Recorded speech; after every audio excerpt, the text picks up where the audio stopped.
Le service diabéto-endocrino, donc comme son nom l'indique, accueille des patients endocrinos, mais surtout du diabète. On a deux façons de prendre en charge nos patients. On est dans une structure d'hôpital de semaine.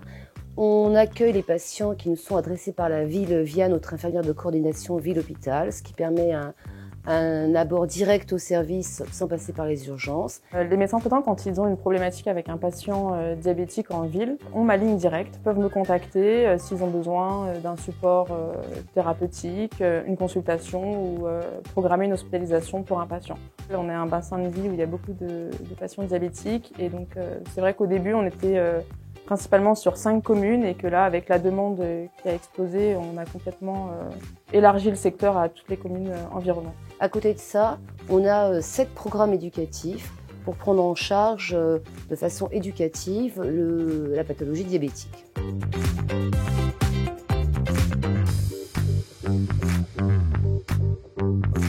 La boucle fermée, c'est un système de pompe à insuline qui est relié à un capteur de glucose et les deux communiquent ensemble et prennent des décisions toutes les 5 minutes.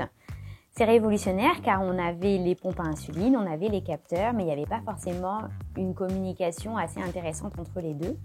Et là, du fait de cette communication et de cette prise de décision de la pompe à insuline, le patient a besoin de faire beaucoup moins de choses, a besoin de gérer moins de choses, a une charge mentale un peu moins importante et surtout, il arrive à avoir des glycémies beaucoup mieux équilibrées en faisant beaucoup moins d'efforts par rapport à avant et en améliorant sa qualité de vie.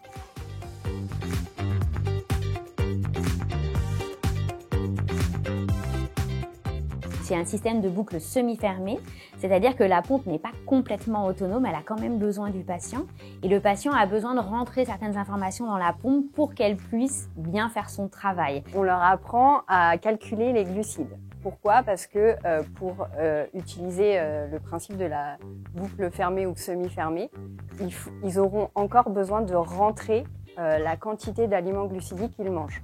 Ça, c'est la pompe ni le capteur le font. Donc c'est au patient d'évaluer ce qu'il va manger sur son repas et de l'indiquer à la pompe pour que la pompe puisse adapter le traitement.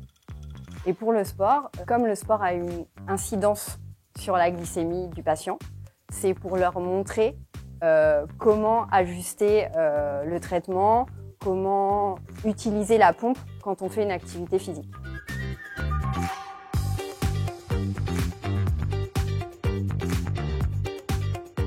Le diabète de demain, ce sera un diabète connecté. Ça, c'est évident parce qu'avec toute la technologie qui arrive, on arrive à faire des choses de manière beaucoup plus simple, non seulement pour le patient, mais aussi pour le médecin.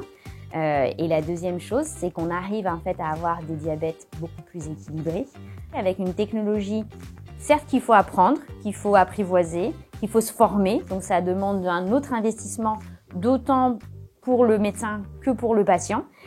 Mais ça aboutit quand même à des très beaux résultats, à des patients qui sont vraiment satisfaits et à surtout une vie qui change.